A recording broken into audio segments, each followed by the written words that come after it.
Hello, welcome back again to the Tolkien-centered podcast called Exploring Arda. I am your host, Jackson, as I have previously stated, of course. And if you haven't already got the idea of it all, or unless you're a new listener, and want to listen to the new episode, well, here it is.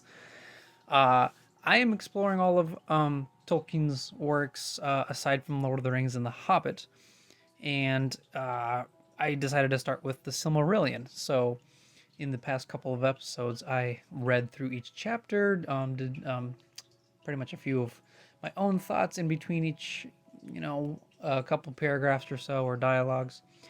And so far, I kind of like in this format, so I'm gonna stick with it unless if you guys say otherwise. Otherwise, I am also from another podcast called Drink and Dried. It's a show. I cannot talk today. It's basically I co-host with my friend, and we talk about a bunch of nerdy stuff, from movies to shows to D&D. So, if you guys want to check that out, that would be great. As always, we would greatly appreciate that. And hopefully, you guys are returning. I hope so. If you guys don't mind my rambly voice and not so great narrative vocals, but it is what it is. It's one of my personal goals to really start a project like this. But I think so far I'm doing decent. So with that all being said, we're gonna jump right into the story again here, and we're actually gonna start with the very first chapter, technically the first chapter of the Silmarillion, and this is a part of the big bulk of the story called the Quenta Silmarillion, the history of the Silmarils. So, yeah, so I guess here we go. Let's just dive right in, nice and quick. Quick intro. This is what the show is. All right, now let's get to the story, basically. So, let's do it. All right, chapter 1 of the beginning of days. It is told among the wise that the first war began before Arda was full shaped, and ere yet there was anything that grew or walked upon earth, and for long Melkor had the upper hand. But in the midst of the war a spirit of great strength and hardihood came to the aid of the Valar, hearing in the far heaven that there was a battle in the little kingdom, and Arda was filled with the sound of his laughter. So came Tolkas the strong, whose anger passes like a mighty wind, scattering cloud and darkness before it. And Melkor fled before his wrath and his laughter, and forsook Arda, and there was peace for a long age.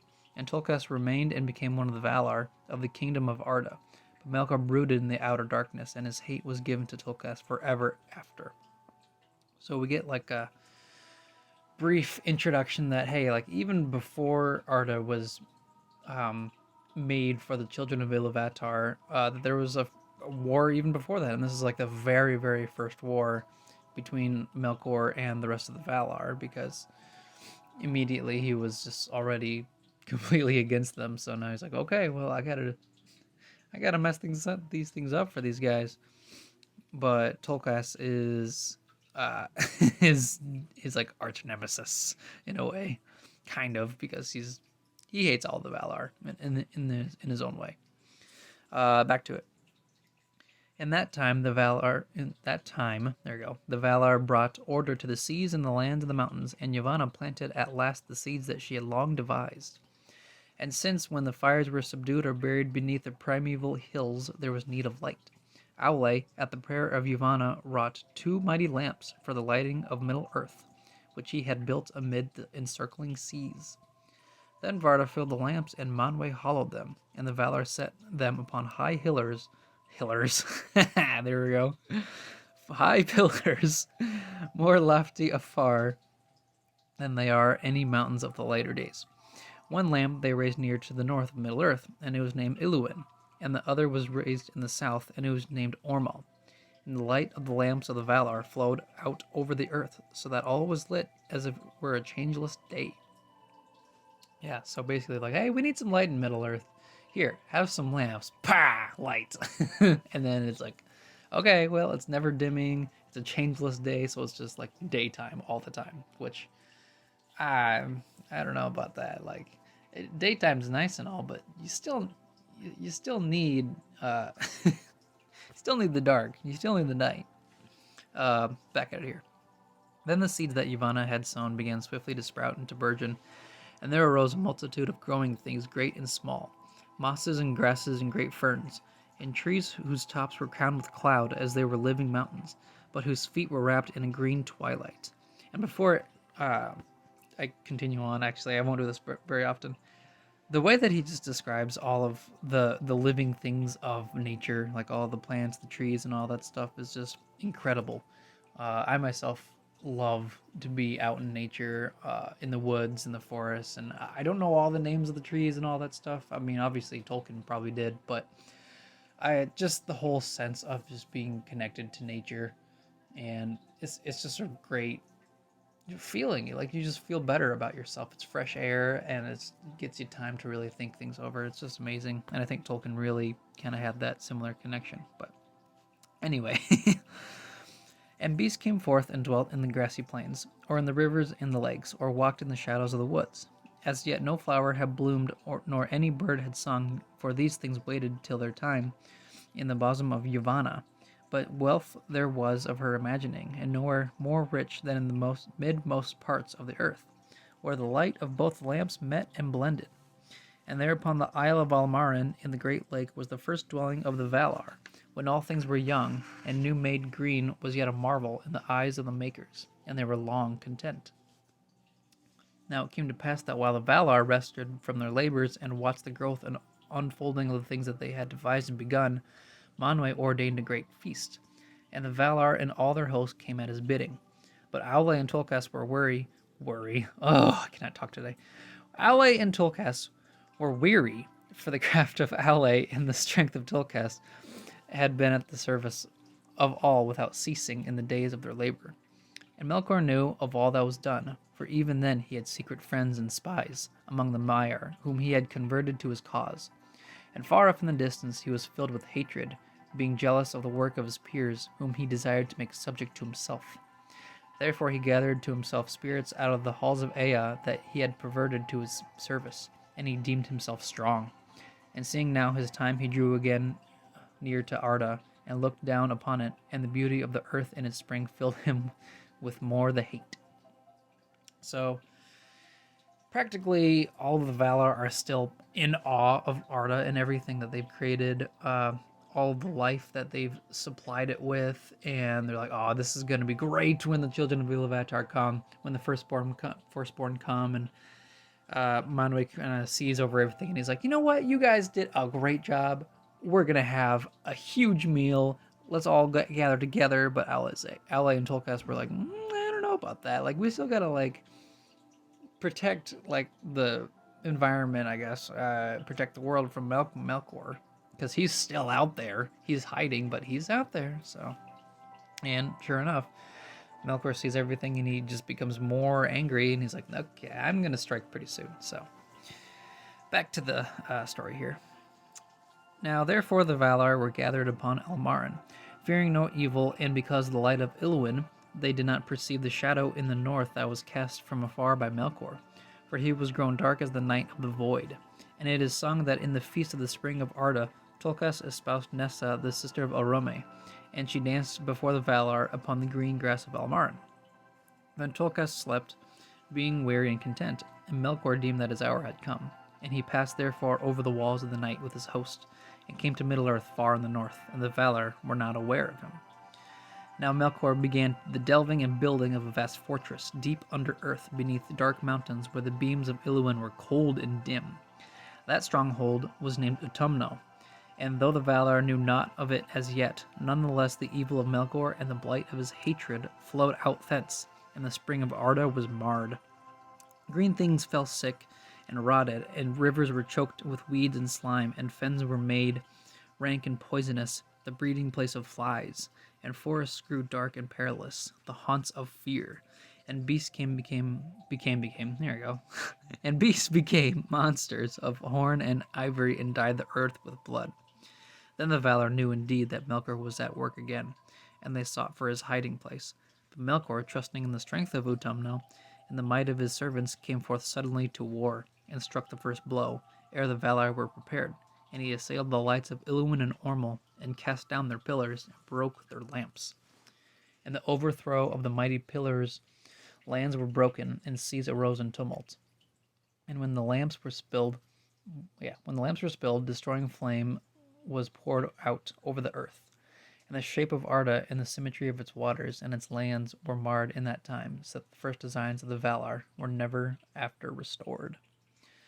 Yeah, so while the Valar and Manwë and all that stuff were pretty much like partying it up, Melkor's like, nah, I'm gonna create my own things. Well, maybe not create, but just like send forth all this like it's almost like a curse. Like it's like a Melkor's curse in a way. Like obviously it's called like the Marring of Arda. A lot of Tolkien fans, I guess Silmarillion fans know of this, where it's like pretty much it is his first striking blow in the war in Arda, where he pretty much takes everything that's good and twists it so that it's like, poison it, like the plants become poisonous and the beasts become like feral and violent toward each other. And then by the time it's, almost too late, well, I wouldn't say too late, but just by the time that the Valar notice this, it's like, well, the land's already being spilled with all this, all this blood. So now it's like, well, here we go again, pretty much. All right, back to it again. In the confusion and the darkness, Melkor escaped, though fear fell upon him.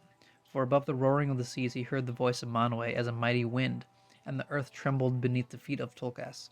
But he came to Utumno ere Tulkas could overtake him, and there he lay hid. And the Valar could not at that time overcome him, for the greater part of their strength was needed to restrain the tumult of the earth, and to save from ruin all that could be saved of their labor. And afterwards they feared to rend the earth again, until they knew where the children of Ilúvatar were dwelling, who were yet to come in a time that was hidden from the Valar. Thus ended the spring of Arda. The dwelling of the Valar upon Almarin was utterly destroyed, and they had no abiding place upon the face of the earth. Therefore they departed from Middle-earth and went to the land of Amen, the westernmost of all lands upon the borders of the world, for its west shores looked upon the outer sea that is called by the elves Ekaya, encircling the kingdom of Arda. How wide is that sea none know but the Valar, and beyond it are the walls of the night. But the east shores of Amen were the uttermost end of Belager, the great sea of the west, and since Melkor had returned to Middle-earth, and they could not yet overcome him, the Valar fortified their dwelling, and upon the shores of the sea they raised the Pelori, the mountains of Amen highest upon earth. And above all the mountains of the Pelori was that height upon whose summit Manwë set his throne. Tanaquetil the elves named that holy mountain, and Oyolose, everlasting whiteness, and Elarina, crowned with stars, and many names beside. But the Sindar spoke of it in their later tongue as Amen Uilos. From their halls upon Tanaquetil, Manwë and Varda could look out across the earth, even into the furthest east. And then I'll go back to it again, but just like a little side note is that pretty much Melkor escapes. Tulkas tries to like catch him, but he can't really take him on by himself. And the Valar were trying to pretty much mend what Melkor's marring had done, which was, just devastation after devastation. And he just brings tragedy and then leaves. So it's a common theme of Melkor that he just does this over and over again, where he waits and waits until the Valar is like, nah, it's good. And then he just comes back. He's like, nah, I'm back again. And then he just destroys something else. And then like, classic Melkor. And then they're like, well, now that our place is destroyed, we got to go somewhere else to raise Manwë's throne on Tanaquetil. And they're like, well, this place is nice. The seas are like immensely just unknown, I guess, except for the Valar. But they're like, nah, we need to actually like be involved in the creation until the children come. So back to the story again. Behind the walls of the Pelori, the Valar established their domain in that region, which is called Valinor, and there were their houses, their gardens, and their towers. In that guarded land, the Valar gathered great store of light, and all the fairest things that were saved from the ruin, and many others yet fairer they made anew. And Valinor became more beautiful than Middle-earth in the spring of Arda. And it was blessed, for the deathless dwelt there, and there not faded nor withered, neither was there any stain upon flower or leaf in that land, nor any corruption or sickness in anything that lived, for the very stones and waters were hallowed. So yeah, this obviously is a place that which we all know, Valinor, the Undying Lands, as it is said, the deathless dwell there. I think that would be a really good place for the Valar. I think so, even though they're practically immortal anyway. But they pretty much make their second home here. They're a paradise in a way, and this is where things get down again. So back again. And when Valinor was full wrought and the mansions of the Valar were established, in the midst of the plain beyond the mountains they built their city Valmar of many bells. Before its western gate there was a green mound, Ezolohar, that is named also Corollaire. Corollaire. There you go. Sorry, mispronounced that. And Yavanna hallowed it, and she sat there long upon the green grass and sang a song of power, in which was set all her thought of things that grow in the earth. But Nienna thought in silence, and watered the mold with tears. And that time the Valar were gathered together to hear the song of Yavanna, and they sat silent upon their thrones of council, in the Mahanaxar, the ring of doom near to the golden gates of Valmar. And Yavanna Kementari sang before them, and they watched. And as they watched, upon the mound there came forth two slender shoots, and silence was over all the world in that hour. Nor was there any sound save the chanting of Yavanna. Under her song the saplings grew and became fair and tall, and came to flower, and thus there awoke in the world the two trees of Valinor. Of all things which Yavanna made, they have most renown, and about their fate all the tales of the elder days are woven. Alright, so practically, Valinor is becoming like this paradise place, and Yavanna's trying to sing stuff into existence, and Nienna's like, well, she's the one who like mourns for everything, and then her tears kind of mix in with Yavanna's singing, so her tears into the earth mix with Yavanna's singing. The way that I always picture it is that those two, well, Yavanna has it into like she sings it into existence with the help of Nienna's tears. So, but the two trees of Valinor are absolutely incredible. I absolutely love all of the artwork that is done with the two trees of Valinor. It's also like it like marks the beginning of time, and it has all these like waning and waxing periods and all that stuff. It's just really, really cool, and it's one of my favorite things about the Silmarillion, of like the creation days, I guess, or like in this case of the beginning days. Just that it's such a beautiful thing to have, like just to behold for the Valar especially. And like another side note is that for me, I actually have a bunch of like Tolkien tattoos, and one of them actually I'm gonna eventually get. I don't have it yet, but one of them is actually gonna be the two trees of Valinor, just because they represent just everything that is like good and holy, strive to be in the light sort of thing. So, but now we can just go back to the story before I rant even further. All right. Let me see where I'm at first. Okay, here it is. The one had leaves of dark green that beneath were as shining silver, and from each of his countless flowers a dew of silver light was ever falling, and the earth beneath was dappled with the shadows of his fluttering leaves. The other bore leaves of a young green, like the new open beech. Their edges were of glittering gold. Flowers swung upon her branches in clusters of yellow flame, formed each to a glowing horn that spilled a golden rain upon the ground, and from the blossom of that tree there came forth warmth and a great light. Telperion the one was called Valinor, and Silpion and Ninquelote, and many other names, but Laurelin the other was, and Malinalda and Cularion, and many names in a song beside.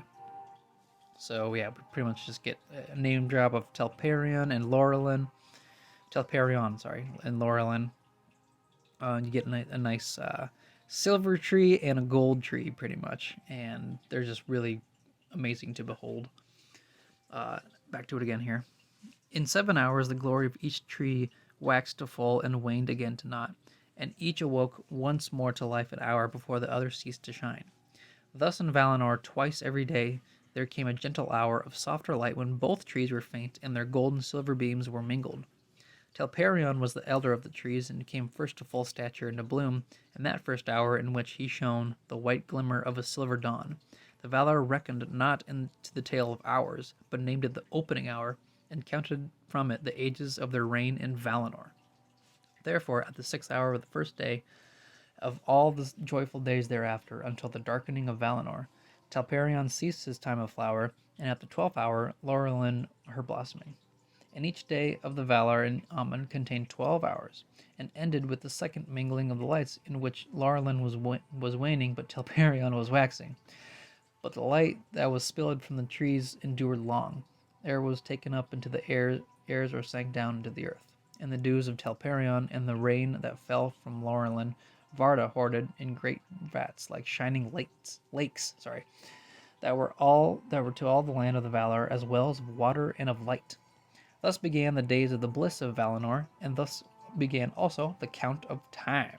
So we get a huge thing of like, hey guys, Valar is just like, we haven't really kept track very much of like, time. So perhaps we should, count this as like the very first hour of, just of our reigning of Valinor. And everybody's like, yep, that's cool. So from then on, it's like, okay, here we go. This is the count of time. So it's a kind of a big deal, really, from the two trees. And the last paragraph I wrote was like very confusing. The waxing and waning and this hour and that hour. But pretty much like there's like a space in between where there's like a couple of hours, I guess, that neither of them are like blooming in a way. And it's like a nice like chill, I guess, vibe for the Valar. They're just like all the dim lights of both trees are still there, but not at full bloom, so it's pretty cool. Back to the story here. But as the ages drew on to the hour appointed by Iluvatar for the coming of the firstborn, Middle-earth lay in a twilight beneath the stars that Varda had wrought in the ages, forgotten of her labors in Ea. And in the darkness Melkor dwelt, and still often walked abroad, in many shapes of power and fear, and he wielded cold and fire, from the tops of the mountains to the deep furnaces that are beneath them. And whatsoever was cruel or violent or deadly in those days is laid to his charge. So pretty much Melkor is like, hey guys, I'm still here. Don't worry, I'm still here, and I'm still gonna wreck stuff. So, back to it. From the beauty and bliss of Valinor, the Valar came seldom over the mountains of Middle-earth, but gave to the land beyond the Pelori their care and their love. And in the midst of the blessed realm were the mansions of Aule, and there he labored long, for in the making of all things in that land he had the chief part, and he wrought there many beautiful and shapely works, both openly and in secret. Of him comes the lore and knowledge of the earth, and of all things that it contains, whether the lore of those that make not, but seek only for the understanding of what is, or the lore of all craftsmen. The weaver, the shaper of wood, and the worker in metals, and the tiller and husbandman also, though these last and all that deal with things that grow and bear fruit, must also look, cannot talk today, and bear fruit must look also to the spouse of Aule, Yavanna Commentari. Aule it is who is named the friend of the Noldor, for of him they learned much in after days, and they were the most skilled of the elves, and in their own fashion, according to the gifts which Iluvatar gave to them, they added much to his teaching, delighting in tongues and in scripts, and in the figures of broidery, of drawing, and of carving. The Noldor also it was who first achieved the making of gems, and the fairest of all gems were the Silmarils, and they are lost. Yeah, so I guess we just kind of get more descriptions of how Aule just really loves to shape the earth, and that how he was really close to the Noldor, and from him they learned pretty much everything that they do. So he's pretty much their teacher, and he's like, yep, I'll teach you everything that I know. So here we go, back to it again. But Manwe Sulimo, highest and holiest of the Valar, sat upon the borders of Aman, forsaking not in his thought the outer lands. For his throne was set in majesty upon the pinnacle of Tanaquetzal, the highest of the mountains of the world, standing upon the margin of the sea. Spirits in the shape of hawks and eagles flew ever to and from his halls, and their eyes could see the depths of the sea, and pierce the hidden caverns beneath the world. Thus they brought word to him of well nigh all that passed in Arda, yet some things were hidden even from the eyes of Manwë and the servants of Manwë, for where Melkor sat in his dark thought, impenetrable shadows lay. Manwë has no thought for his own honor, and is not jealous of his power, but rules all to peace. The Vanyar he loved best of all the elves, and of him they received song and poetry, for poetry is the delight of Manwë, and the song of words is his music. His raiment is blue, and blue is the fire of his eyes, and his scepter is of sapphire, which the Noldor wrought for him. And he was appointed to be the vicegerent of Iluvatar, king of the world of Valar and elves and men, and the chief defense against the evil of Melkor. With Manwë dwelt Varda the most beautiful, she who in the Sindarin tongue is named Elbereth, queen of the Valar, maker of the stars, and with them were a great host of spirits and blessedness. So we kind of go back to, like, the thing is with this part, it's like, oh yeah, well, like, we already know, like, Manwë and Varda, and part of it, I think, is just, like, Tolkien's notes of, like, like, Manwë's this and this and this, and then later on you get the same thing, you're like, wait, didn't I just read about that, like, early? Because we did read about that earlier. So some of these notes are just kind of like a repeat. But also he also adds in that the Noldor the Vanyar were the most closest to him because of, like, the songs and poetry. So we get a little extra here and there. Back to it again. But Ulmo was alone, and he abode not in Valinor, nor ever came thither unless there were need for a great council. He dwelt from the beginning of Arda in the outer ocean, and still he dwells there. Thence he governs the flowing of all waters, and the ebbing, the courses of all rivers, and the replenishment of springs, the distilling of all dews and rain in every land beneath the sky. In the deep places he gives thought to music great and terrible, and the echo of that music runs through all the veins of the world in sorrow and in joy. For it is joyful. For if joyful is the fountain that rises in the sun, its springs are in the wells of sorrow unfathomed at the foundations of the earth. The Teleri learned much of Ulmo, and for this reason their music has both sadness and enchantment. Salmar came with him to Arda, he who made the horns of Ulmo, that none may ever forget who has heard them. Okay, sorry. All right. Sorry for the little weird pause in the show there. My wife had to come into the room, and I was like, "Oh crap! I gotta pause it somehow." But yeah, with that little small introduction. Oh my goodness, intrusion. There you go. Now we are back again to the story. So let's go back here again.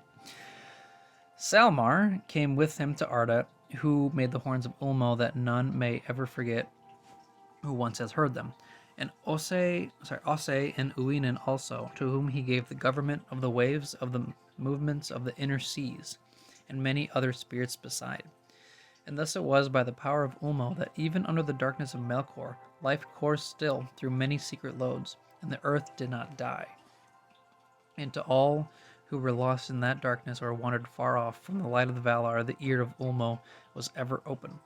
Nor has he ever forsaken Middle-earth, and whatsoever may since have befallen of ruin or of change, he has not ceased to take thought for it, and it will not until the end of days. So yeah, we get to go back again to Ulmo and Osse and Uinen, pretty much of how Ulmo is, like, in the deepest depths of the sea, and he prefers to stay there. I guess he's just a very solitude person, I guess. He just doesn't like people. He's not a very social guy, so he's like, no, I'm gonna just be, chilling here, and then my other two disciples pretty much are gonna kind of just wreak havoc on the seas. And yeah, that's pretty much it. So back to it again. And in that time of dark, Yavanna also was unwilling utterly to forsake the outer lands, for all things that grow are dear to her, and she mourned for the works that she had begun in Middle-earth, but Melkor had marred. Therefore, leaving the house of Aule in the flowering meads of Valinor, she would come at times and heal the hurts of Melkor, and returning, she would ever urge the Valar to that war with his evil dominion that they must surely wage ere the coming of the firstborn. And Orome, tamer of beasts, would ride too at whiles in the darkness of the unlit forest. As a mighty hunter, he came with spear and bow, pursuing to the death the monsters and fell creatures of the kingdom of Melkor, and his white horse Nahar shone like a silver in the shadows. Then the sleeping earth trembled at the beat of his golden hooves, and in the twilight of the world Orome would sound the Valaroma, his great horn, upon the plains of Arda, whereat the mountains echoed, and the shadows of evil fled away. And Melkor himself quailed in autumno, foreboding the wrath to come. But even as Orome passed, the servants of Melkor would gather again, and the lands were filled with shadows and deceit. Yeah, so we get another return of wow, I just read it. Orome and his horse Nahar, and pretty much he's just like, Monster Slayer's back, and he goes and like pretty much into the shadows and deep darkness of the world because nobody else will, and slays all the monsters and fell creatures, which is great. And he's like, yeah, as I said before, he's like my second favorite Valar besides Ulmo. Just his whole figure of literally a monster hunter is great. Back to it again. Now all is said concerning the manner of the earth and its rulers in the beginning of days. I'm sorry, I'm going to try to turn this down a little bit. There we go. Okay. And its rulers of the beginning days, and ere the world became such that the children of Iluvatar had known it.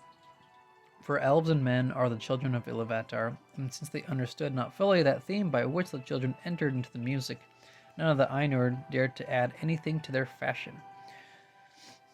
For which reason the Valar are to these kindreds rather their elders, and their chieftains than their masters.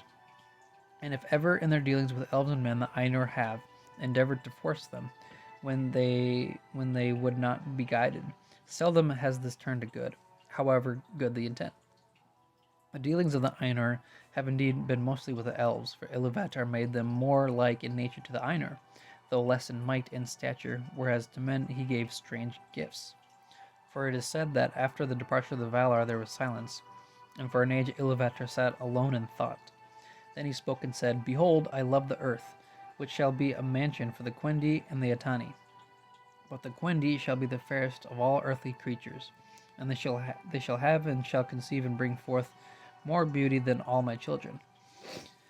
And they shall have the greater bliss in this world. But to the Atani I will give a new gift.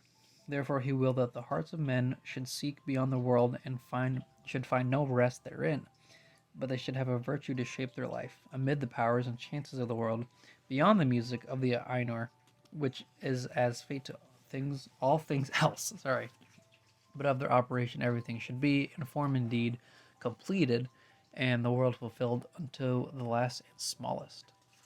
So practically, we're talking about the children of Iluvatar and how elves kind of have a more blissful way of life, and it is the Quendi and the Atani, which is pretty cool. The Quendi being the elves and the Atani being mankind. So, and you don't really hear too much of that word again. The Atani, you just kind of hear like mankind or men or just like anything like that. You don't really hear Atani very much after that. It's a bummer because I prefer like other fantasy names other than just like race of mankind, but that's just me, I guess. It's something personal, I suppose. So back to it again. But Iluvatar knew that men, being set amid the turmoils of the powers of the world, would stray often, and would not use their gifts in harmony. And he said, These two in their time shall find that they do rebounds at the end, and only to the glory of my work. Oh, sorry, that was kind of confusing. Yet the elves believe that men are often a grief to Manwë, who knows most of the mind of Iluvatar, for it seems to the elves that men resemble Melkor most of all the Ainur, although he has never feared and hated them, even those that served him. So Manwë, well, no, sorry, the elves are pretty like standoffish in a way, where they're like, nah, they kind of remind us of Melkor, the bad guy, the big bad. But Manwë's like, nah, they're both children of Iluvatar, so they're fine, practically. So, and finally we get to our last paragraph here. It is one with this gift of freedom that the children of men dwell only a short space in the world alive, and are not bound to it, and depart soon whither the elves know not. Whereas the elves remain until the end of days, and their love of the earth and all the world is more single and more poignant, but therefore, as the years lengthen, ever more sorrowful. For the elves die not till the world dies, unless they are slain or waste in grief, and to both these seeming deaths they are subject. Neither does age subdue their strength, unless one grow weary of 10,000 centuries. In dying, they are gathered to the halls of Mandos and Valinor, whence they may in time return. But the sons of men die indeed, and leave the world, wherefore they are called the guests, or the strangers. Death is their fate, the gift of Iluvatar, which as time wears even the powers shall envy. But Melkor has cast a shadow upon it, and confounded it with darkness, and brought forth evil out of good, and fear out of hope. Yet of old the Valar declared to the elves of Valinor that men shall join in the second music of the Ainur, whereas Iluvatar has not revealed what he purposes for the elves after the world's end, and Melkor has not discovered it. And that is the end of the chapter here, so that's great. Yeah, so pretty much it tells of how the race of mankind are here only for a short while on the earth, and that sometimes they pretty much get into trouble. They are easily swayed over to Melkor's side, all that stuff, and then also that elves live forever, obviously, in Tolkien's world.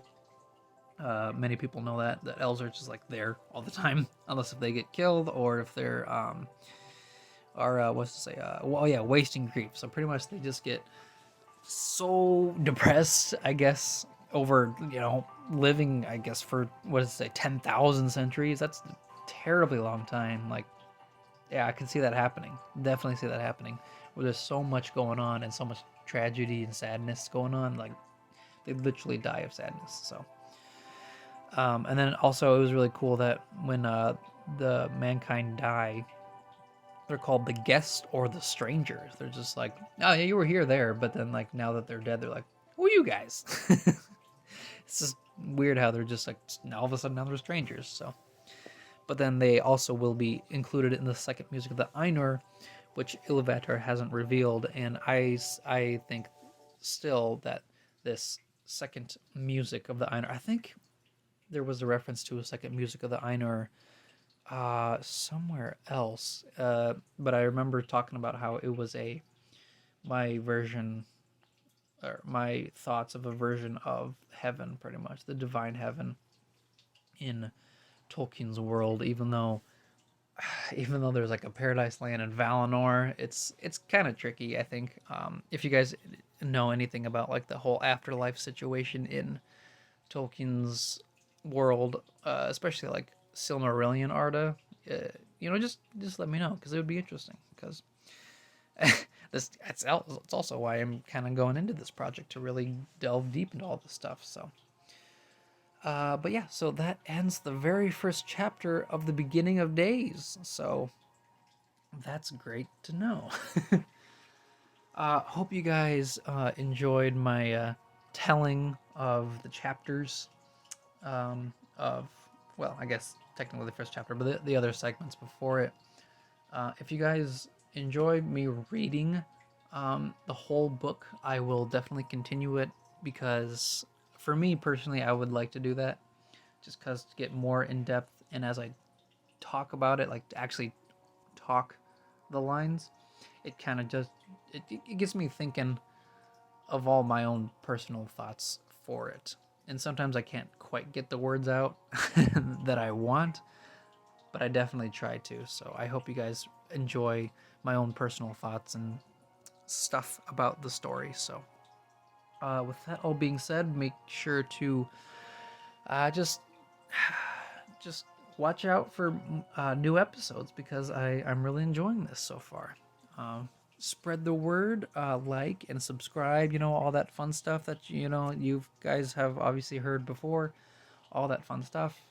And with that all being said, just stay tuned and may the light of Elbereth be with you all. Farewell.